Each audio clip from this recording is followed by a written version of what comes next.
The last photograph ever taken of Luella Mae Gibbs was made at the Leake County Fair on the afternoon of August 30th, 1969. She is standing beside the cotton gin display in a yellow sundress with white rickrack at the hem, squinting a little into the afternoon sun, one hand lifted against the glare. She is 17 years old. She is laughing at something the photographer said. The photograph was taken by her best friend, Cora Jean Watkins, on a borrowed Kodak Instamatic, and the print would sit in a shoebox in Cora Jean's closet for 53 years before anyone outside the family understood what it documented. The last hour of Luella Mae Gibbs's life, on a hot Saturday in August, in Carthage, Mississippi. Population 340 and 400. That is not a story about a girl who went to the fair and had an accident. That is a story about a man who decided, on a Saturday afternoon, that Luella Mae Gibbs's life was worth less than his convenience, and who spent the next 5 decades living in that county, working in that county, attending church in that county, and counting on the fact that Mississippi in 1969 had given him every reason to believe he would never be held accountable for what he had done. He was nearly right. It would take 53 years, a civil rights cold case initiative out of the Department of Justice, a forensic genealogy laboratory in North Carolina, and a granddaughter who had kept a shoebox of photographs her whole life, to prove him wrong. But before we get to any of that, we have to go back to Carthage. Because to understand what Luella Mae Gibbs was, you first have to understand what Mississippi in 1969 asked her to be, and what she was determined to be instead. Leake County, Mississippi, in the summer of 1969, was a place in the middle of a war that most of its white residents were determined to pretend was already over. The Civil Rights Act had been law for 5 years. The Voting Rights Act for 4. Integration of the public schools, long delayed, long resisted, was scheduled to begin in Leake County in the fall of 1969, and the tension around that fact sat over the county like the heat, constant, heavy, impossible to ignore if you were black, and unavoidable even if you tried not to be. The Gibbs family had been in Leake County since before the Civil War, which was a fact that Luella Mae's grandmother, a woman named Hattie Gibbs, stated without irony and with a particular flatness that communicated everything it needed to communicate. They sharecropped a piece of land outside Carthage until Luella Mae's father, James Gibbs, saved enough to buy 12 acres of his own. A transaction that had taken 14 years of careful, grinding work and that represented a kind of economic dignity that certain men in Leake County had found difficult to accept without registering their displeasure in various ways, all of them small enough to deny and large enough to be felt. James Gibbs drove a school bus for the Leake County school system and fixed engines on the side. His wife, Geneva, cleaned houses for 2 white families in Carthage and took in laundry. They had 4 children. Luella Mae was the third, and she was the one who had, as her older brother Curtis would describe it 50 years later, his voice carrying no diminishment in the admiration, more fire than was always comfortable for the people around her. She was enrolled at Leake County Training School, the Black High School, where she was beginning her senior year in September 1969. She had applied to Tougaloo College in Jackson, a historically black institution with a fierce academic tradition and a deep history in the civil rights movement, and she had been told by her school counselor, with complete sincerity, that she had an excellent chance. She wanted to study education. She wanted to come back to Leake County and teach, because she had decided that the most direct path to changing what Leake County was to change what Leake County's children knew. She wore her hair natural, before that was commonplace in Carthage. She had read James Baldwin. She had attended, the previous spring, 2 voter registration meetings in the back of Mount Zion Baptist Church, sitting beside her father, who believed in the vote with the quiet, absolute faith that a man who has fought for something long enough develops in it. She was 17 and specific and fully formed in the way that some people are before they should be, because the world has required it of them. On the last Saturday of August 1969, she had gone to the Leake County Fair with Cora Jean Watkins, who was her closest friend and her neighbor, and who was bound for Alcorn State in the fall. They had ridden with Cora Jean's uncle, arriving at midday.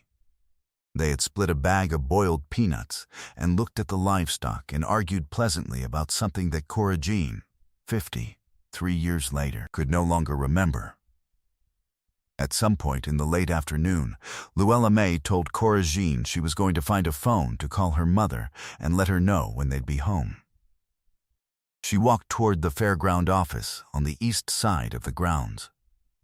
Cora Jean waited by the cotton gin display. Luella May never came back. At 5:30 p.m., Cora Jean's uncle found her waiting alone near the display and understood that something was wrong. By 6:15 p.m., they had walked every public area of the fairgrounds without finding Luella May. By 6:45 p.m., they had driven to the Gibbs property on the Edinburgh Road and told James and Geneva Gibbs that their daughter was missing. James Gibbs drove to the Leake County Fairgrounds immediately. He asked the fairground manager if anyone had seen his daughter. The manager had not. He asked 2 deputies who were working security detail at the fair. They told him his daughter had probably found a ride home with someone, and not to worry. He told them she would not have left without telling Cora Jean. They told him to come back in the morning if she still hadn't turned up. He drove back to the fairgrounds the next morning. He was told to file a report at the sheriff's office. He filed the report. What happened to that report, how it was handled, what priority it received, who was assigned to follow up, would become one of the central questions of the investigation that eventually, 53 years later, sought to reconstruct events. What the records show is this: there is no evidence of any substantive investigative action taken by the Leake County Sheriff's Office in the weeks following James Gibbs's report. There is no canvass of the fairground area. There is no documented interview with fair workers or vendors. There is no record of any deputy being assigned to the case. What there is, in the sheriff's log for the period, is a single-line entry: Gibbs, L., missing, colored female, age 17. No foul play suspected. No foul play suspected. James Gibbs had told them she would not leave without telling Cora Jean Watkins. The note does not reflect this. It reflects, instead, what the Leake County Sheriff's Office in 1969 was and was not willing to do for a black family reporting a missing daughter. On September 14, 1969, 2 weeks after Luella May had disappeared, a farmer named Orville Puckett was clearing a drainage ditch on his property off the Edinburgh Road, less than 2 miles from the Gibbs farm, when he made a discovery that he reported to the sheriff's office immediately. The response this time was faster. Luella May Gibbs had been murdered. She was brought home to her family in the way that should never be required of a family, not as a living person, but as a fact of what the world had done. Geneva Gibbs collapsed at the door when the deputy came. James Gibbs stood in the yard until the deputy finished speaking, and then he went inside, and then he walked back out, and then he went back inside, because there was nowhere to go. Hattie, the grandmother, sat in a rocking chair on the porch and did not speak for 2 days. She had buried her own brother to racial violence 40 years before. She had not thought she would outlive another one. The Leake County Sheriff's Office opened a homicide investigation.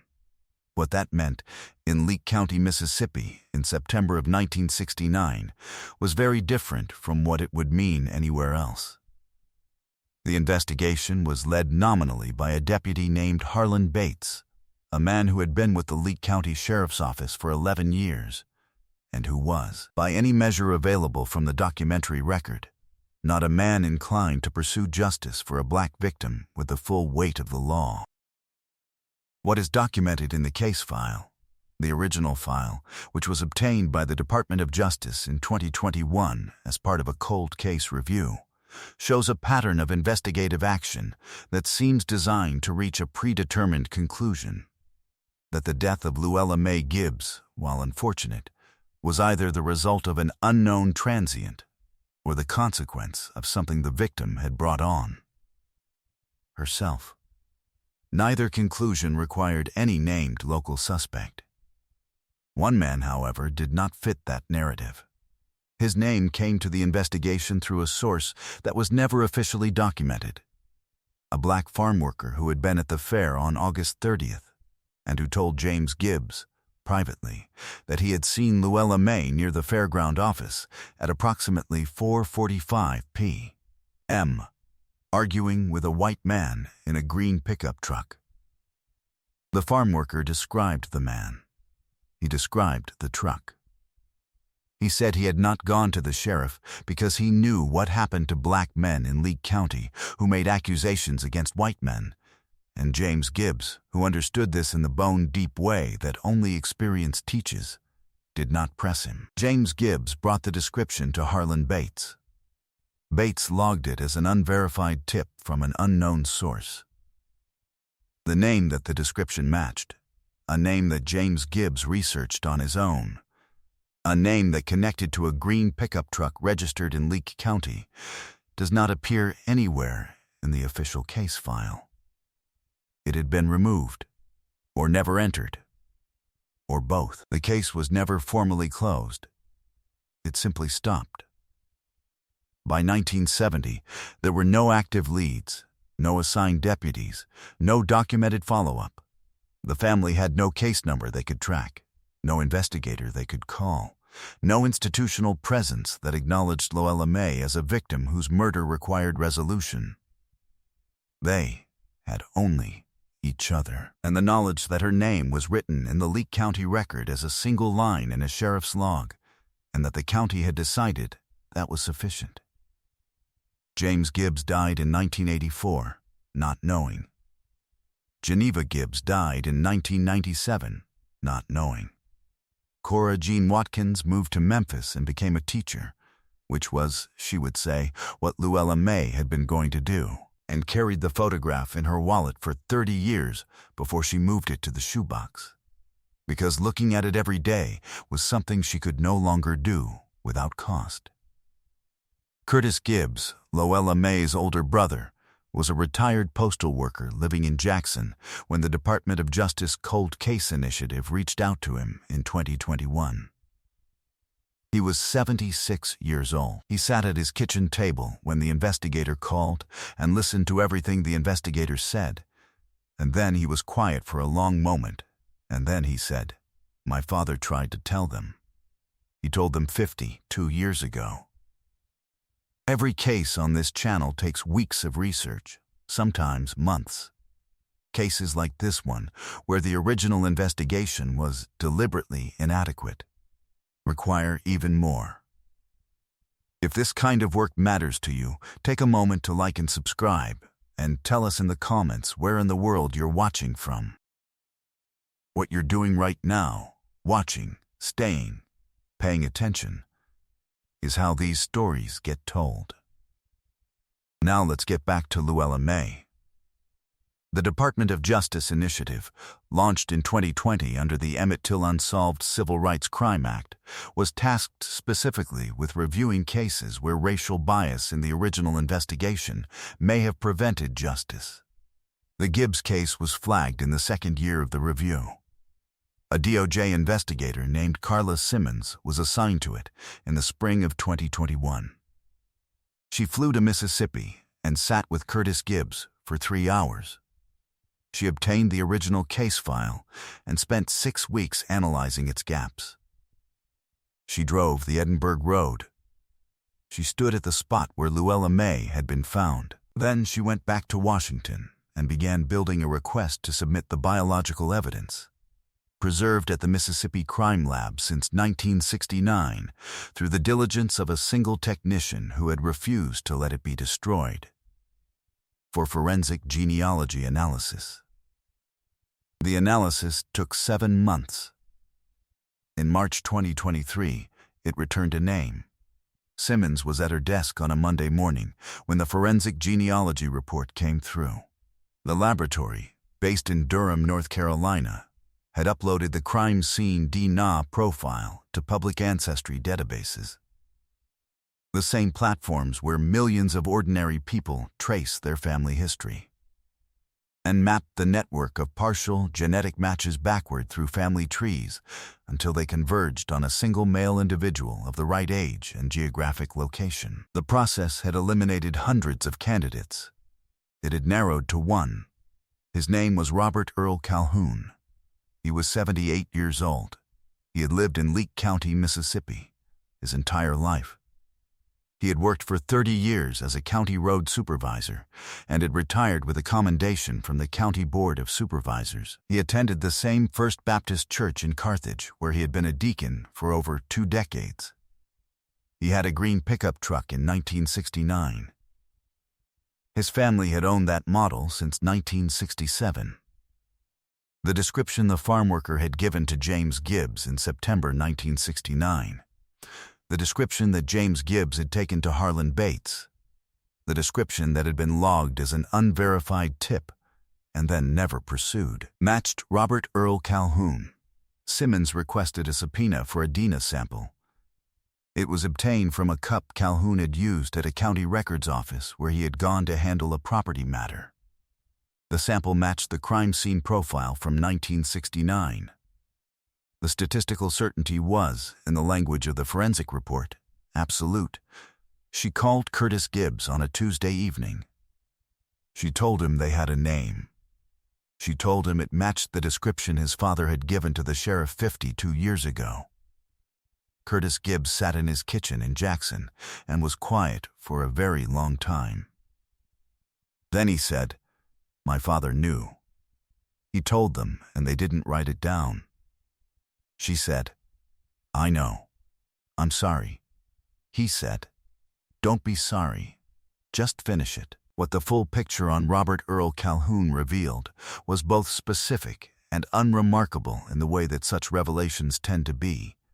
Unremarkable in that it confirmed what these cases so often confirm, which is that the people who commit terrible acts and go free do not go free because they are clever. They go free because the system allows them to. Calhoun had not been sophisticated. He had not constructed an alibi. He had not fled the county or changed his life or displayed any visible guilt. He had simply remained in Leake County, in his church, in his job, in his house, because he had correctly calculated, in August of 1969, that the Leake County Sheriff's Office would not look for him. That calculation had been correct for 53 years. He had been at the fair. He had encountered Luella Mae Gibbs near the fairground office at approximately 4:45 p.m. What happened in the following minutes, in the area behind the fairground office, near the edge of the vendor lot where the green pickup was parked, had been witnessed by one man who could not safely tell what he saw, and by no one else. What happened afterward had been buried by a sheriff's department that recorded the entire investigation in a single line.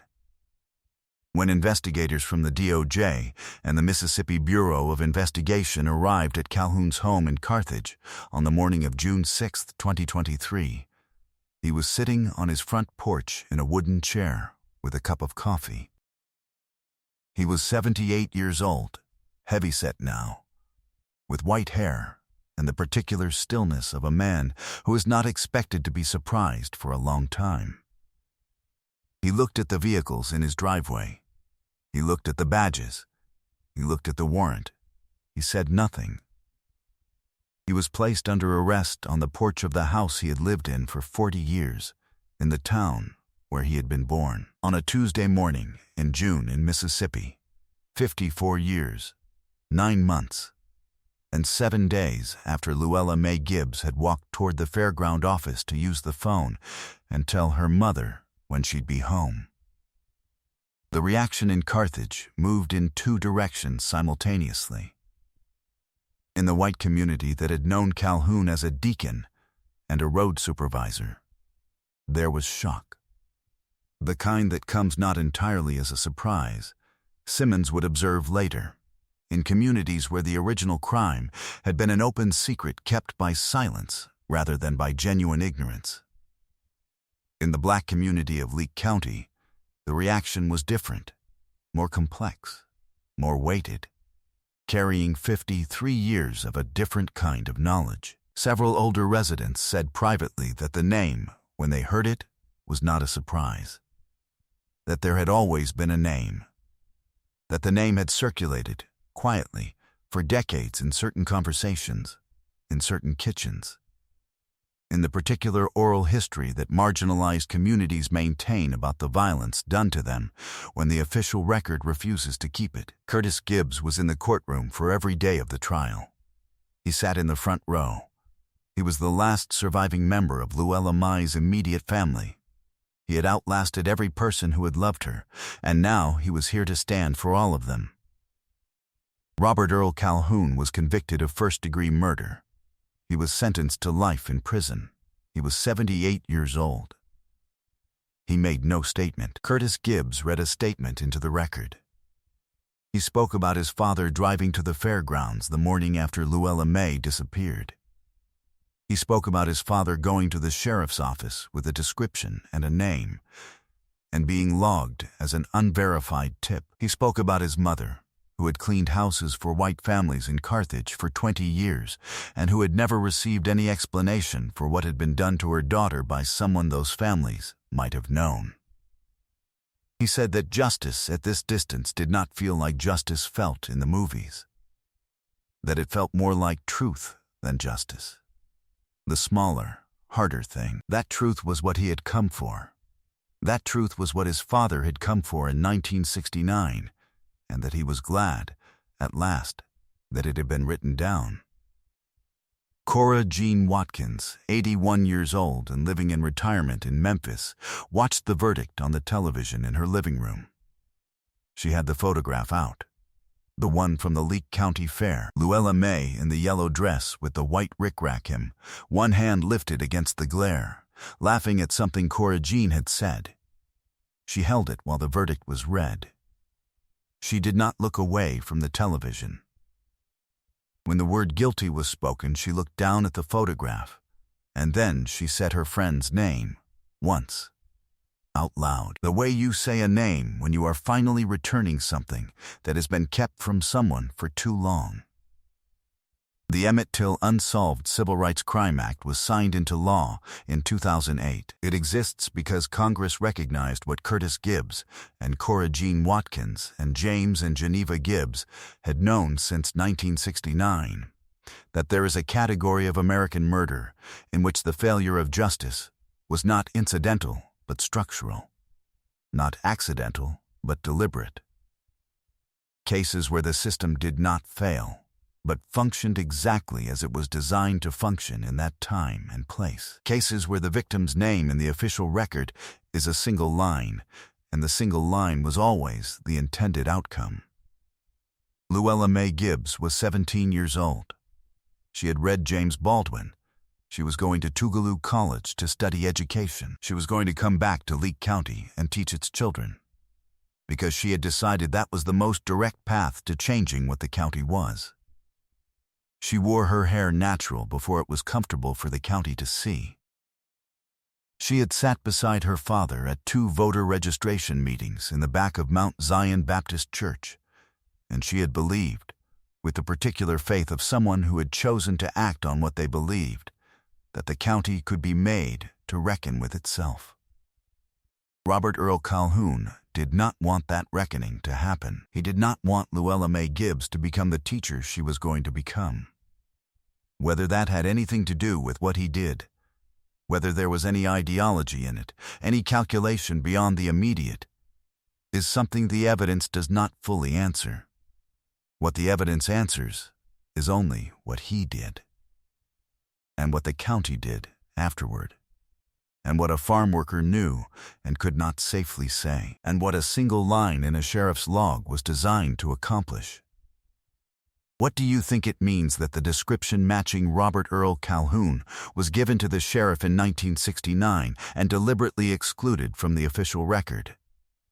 And that this was not an anomaly, but the way the system functioned?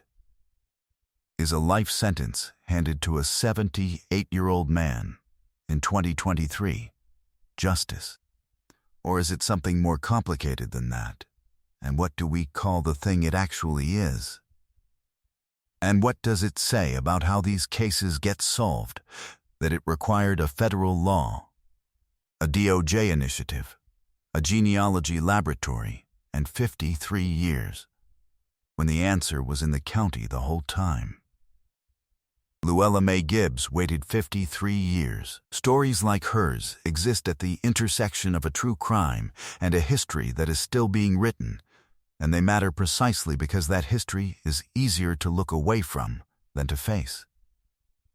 If you believe it should be faced, subscribe and share this video, because some of these stories need more people to know them. More cases are waiting in the description. Thank you for watching.